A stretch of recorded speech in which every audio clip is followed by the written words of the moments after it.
Salut à tous, je suis Vladimira. Si vous n'êtes pas abonné sur cette chaîne, abonnez-vous et activez la cloche de notification parce que le meilleur reste à venir.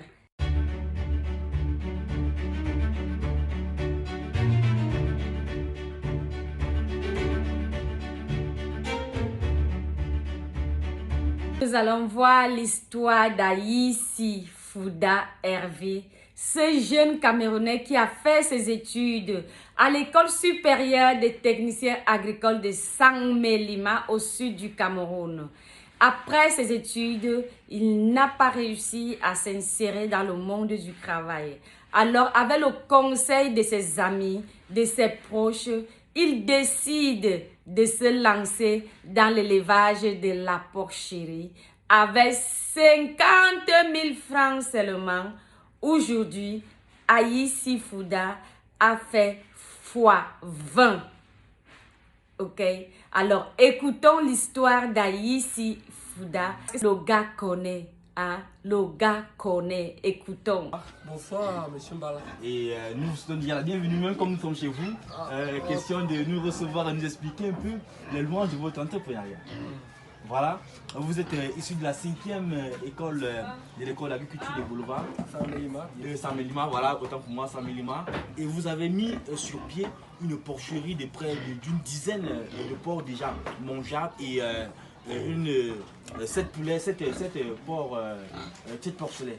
Alors, j'aimerais savoir une question, comment est-ce que vous avez débuté votre activité? En fait, je suis, comme vous l'avez si bien dit, monsieur Mbala, je m'appelle Aïssi Fouda Hervé Landry. Je suis diplômé de l'école technique d'agriculture de Saint-Mélima, l'État. Je suis sorti en 2017. Je suis technicien supérieur d'agriculture. Bon, à mes débuts, lorsque je suis sorti de formation, puisque j'ai essayé l'intégration, ça n'a pas réussi. J'ai tenté plusieurs fois, ça n'a pas donné. Bon, mes amis j'ai des amis qui ont eu à me donner des conseils, qui m'ont dit tu ne peux pas rester comme ça, Landry. Il faut que tu te lances. Et pour te lancer, qu'est-ce qu'il faut faire? Il ne faut pas avoir automatiquement des millions, non. Même avec un peu d'argent, tu peux te battre dans un début. C'est pourquoi j'ai opté pour le porc. Donc j'ai une somme de 50 000 francs. Oui. Donc j'avais donc acheté une truie de 25 000. Mon père aussi avait acheté une truie de 25 000 pour me motiver, pour m'encourager. Bon, maintenant, je restais sur moi avec 25 000. Les 25 000 que je suis resté avec, je me suis dit, bon, comment est-ce que je vais faire? J'ai déjà le porcelet. Et en passant, j'avais déjà un bâtiment amorti qui servait à l'époque de l'élevage des poulets. Donc, j'ai utilisé ce bâtiment pour commencer l'élevage des porcs. Bon, maintenant, donc, les sujets sont là. Les sujets ont besoin de quoi? Ils doivent être nourris. Avec les 25 000, j'ai prélevé 20 000. Les 20 000 m'ont servi d'aller acheter 2 sacs d'aliments dans nos petits boulangeries où on vend le sac d'aliments à 10 000 francs. Vous avez survolé la question, c'est de la nutrition, mais on aimerait savoir, rendu à ce niveau de la compétition, vous parlez déjà de vin peur, comment est-ce que vous faites pour les nettoyer? Comment est-ce que vous faites pour leur apporter une santé de fer? Comment est-ce que vous faites pour les apporter des nutritifs vraiment solides? Parce que lorsqu'on sait que sur nos marchés, les porcs ont souvent la capacité d'avoir beaucoup de graisse. Et certaines personnes n'aiment pas trop cette qualité de porc. Comment est-ce que vous faites pour avoir des porcs différents des autres? Au niveau de la nutrition, au niveau du nettoyage, au niveau de l'entretien sanitaire. Bon, justement, au niveau de l'entretien de ma porcherie, qu'est-ce que je fais? Bon, la porcherie est divisée en plusieurs loges, comme vous voyez là. Voilà les loges. Ici là, c'est une loge. Il y a une truie là. Là-bas aussi. Ici là, vous avez un mâle. Bon, un peu partout là, c'est réparti en lot. Donc, chaque porc a son local là où il reste. L'entretien se passe de la manière suivante.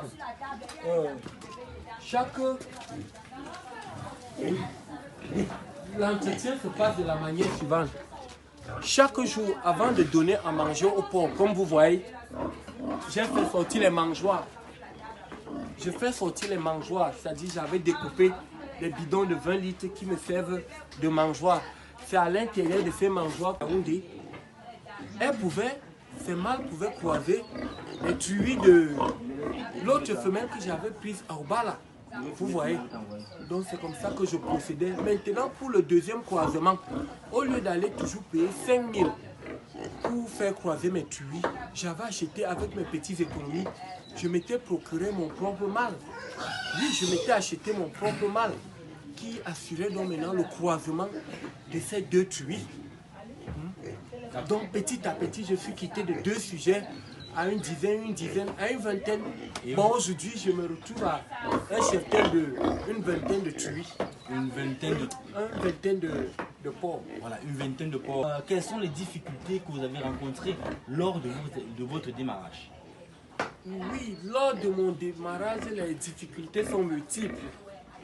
C'est-à-dire, d'abord, il y a les problèmes de nutrition parce qu'il faut nourrir les porcs. Il faut aussi leur suivi prophylactique, c'est-à-dire la santé, il faut leurs injections. Parce que le porc a certains médicaments qu'il prend pour lutter contre, pour prévenir certaines maladies, à savoir le fer, le multivitamine, l'oxyde tétracycline et autres, j'en passe. Donc il y avait le problème sanitaire pour avoir les produits, le problème aussi de nutrition, parce que le porc mangeait. À un moment donné, quand le porc mange tout. Oui, le porc mange tout. Donc lorsque le porc finit de manger l'aliment que vous avez prévu peut-être pour 2 semaines, lorsque ça finit, il faut essayer de faire les mains et les pieds pour joindre les deux bouts. Bon, à un moment donné, je jonglais parfois avec les restes de cuisine, à savoir quoi. Bon, les pots de plantain mûrs, déjà que les porcs consomment très bien, les fruits tels que les pastèques, les ananas. Oui, je vais souvent au marché, j'essaie de collecter. Dès que j'arrive à la maison, je lave bien, je donne au porc. C'est aussi nourrissant. Ça permet aussi au porc d'avoir des anticorps vraiment solides. Et lorsque la peste arrive par là, bon, ça ne passe pas. Donc il y avait aussi le problème de nutrition. J'ai fait sortir les mangeoires. Je fais sortir les mangeoires, c'est-à-dire j'avais découpé des bidons de 20 litres qui me servent de mangeoires. C'est à l'intérieur de ces mangeoires que je mets, après les avoir lavés, que je mets la nourriture des porcs. Maintenant, par la suite, j'entre dans la porcherie. J'entre dans la porcherie.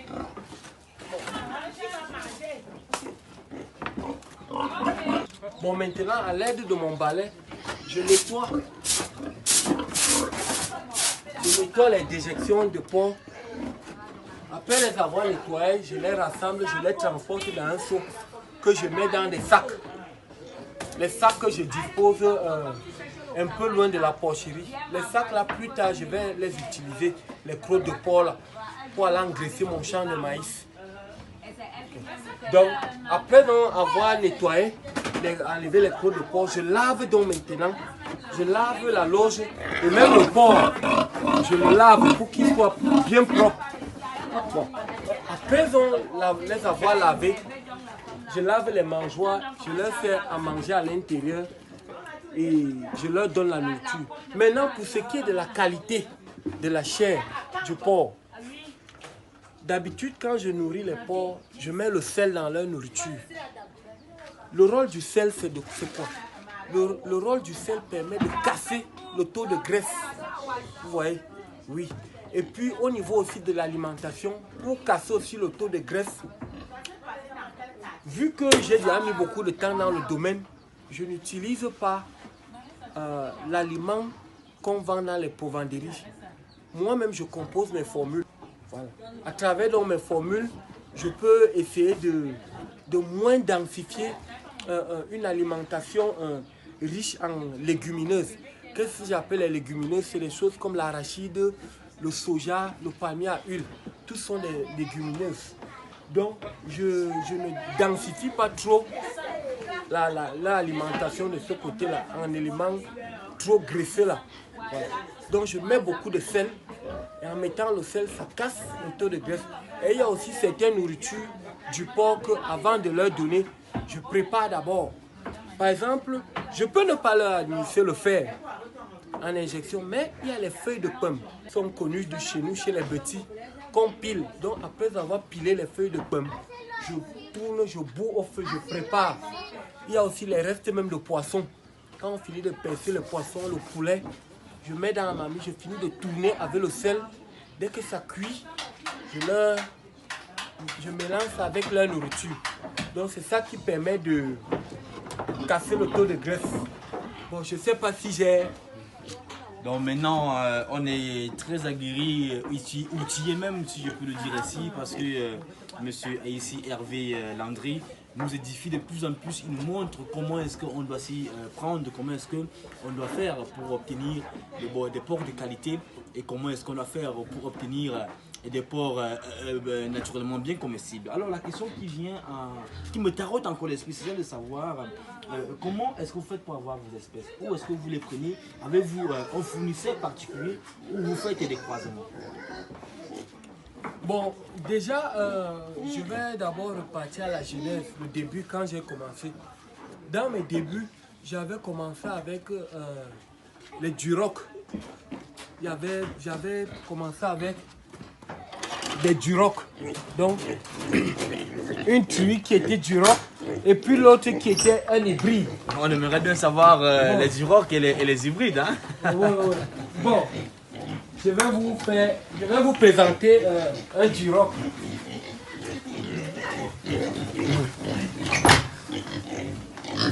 Bon, déjà, celui-ci,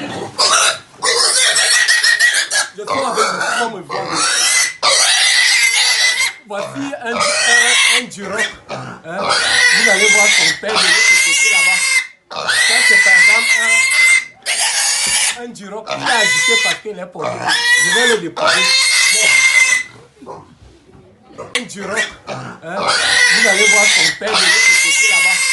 Ça, c'est par exemple un duroc qu'il a agité parce qu'il est posé. Je vais le déposer.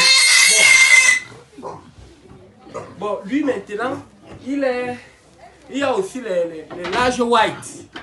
Large white, je vais vous faire présenter un large white là tout de suite. Voici un large white. Bon, un large white c'est déjà à 3 mois. 3 mois d'âge.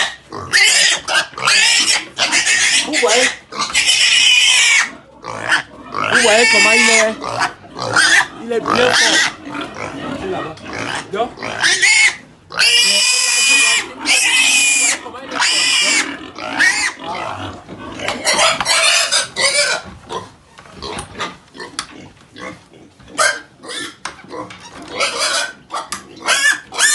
bon, lui c'est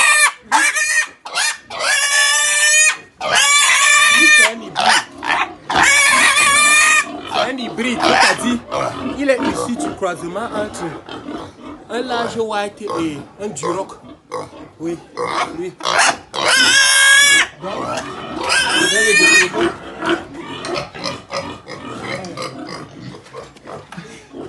Ok. Donc, les espèces ici là, ok, comme vous pouvez les filmer, les espèces ici là, donc je dispose des large white, des duroc. Oui, c'est beaucoup plus dans ça que je fais. Et à partir des meilleurs, vous obtenez des hybrides. Oui, je fais les croisements pour avoir des variétés plus fortes. Parce que si je croise les large white entre eux, à un moment donné, ils seront un peu faibles. C'est-à-dire, plus le porc est... Vous avez vu comment il me secouait tout à l'heure. Ouais. Ça permet qu'il soit fort, résistant même aux maladies. Quand la maladie vient, ça ne passe pas. Donc, duroc et large white, c'est dans ça qu'il est fait. Ok. Kilo, peux-tu estimer le prix d'une espèce? À combien de kilos? À combien? Bon, parlant des ventes, je vais d'abord commencer au niveau des porcelets parce que moi je fais l'élevage naisseur-engraisseur. Naisseur-engraisseur, ça veut dire que quoi? Je croise les tuyaux 1 mètre bas. Lorsqu'un mètre bas, il y a une partie de porcelet que je vends. Je vends aux personnalités. Maintenant, je vends les porcelets à partir de 1 mois et demi. Bon, il y a des porcelets qui vendent. Lorsqu'ils ont 1 mois et demi, je peux les vendre encore à 20 000. Mais à partir de 2 mois, je vends les porcelets à 25 000. Déjà à 3 mois, le porcelet coûte 30 000. Maintenant donc, lorsque le porcelet a déjà à partir de 60 kg, 50-60 kg, c'est déjà un porc mangeable. 50-60 kg, ce sont des porcs que nous avons l'habitude de vendre aux gens à partir de 100 000. Oui, à partir de 100 000. 100 000, bon, parfois les gens viennent un peu, mais à partir de 100 000. 100 000, on peut vendre un porcelet de 50-60 kg. Quand vous avez la chance, vous vendez à 100 000. Quand vous n'avez pas, parfois, certains peuvent venir discuter et prendre peut-être à 95 000 le porc de 50 kg. Et c'est pas toujours perdant. Voilà. Ah. Bon, maintenant, donc, quand vous avez la chance, vous pouvez tomber sur quelqu'un qui prend à 120 000 lorsque le porc a 60 kg. Wow. C'est un grand, le porc a 60 kg. Wow. C'est un grand avantage. Voilà. Donc les prix sont variés, ne sont pas standards. Oui, les prix ne sont pas standards. Les prix varient selon le poids du porc. D'accord. Et voilà. L'investissement, est-ce que vous parvenez véritablement à entrer dans vos fonds après avoir vendu vos espèces? Est-ce que le métier nourrit son nom? Bon, comme on a l'habitude de dire, il faut aimer ce qu'on fait. Et puis l'activité nourrit son homme. Lorsque vous injectez votre argent dans le porc, restez positif. Dites-vous une chose, c'est que vous ne perdez pas. Vous ne perdez pas. Donc tôt ou tard, vous gagnez toujours. Que ce soit peut-être en vendant les porcelets, après les mises bas, vous vendez les porcelets, ou que vous vendez le porc quand il a déjà un certain nombre de kilos, 60, 100 kilos. Vous ne perdez pas. Donc tôt ou tard, vous rentrez dans vos frais. Donc l'élevage de porc même est comme une sorte de tontine, une cotisation. C'est-à-dire que quoi? Vous avez vos 100 francs aujourd'hui. Au lieu de les gaspiller inutilement, vous dites non, j'utilise mes 100 francs pour l'injecter dans l'élevage des porcs. Tôt ou tard, ces 100 francs-là, plus vous les mettez, quand vous allez les multiplier, vous pouvez vous retrouver même avec un 100 000 en main. Pour ne pas dire 1 million, ou bien 1 milliard.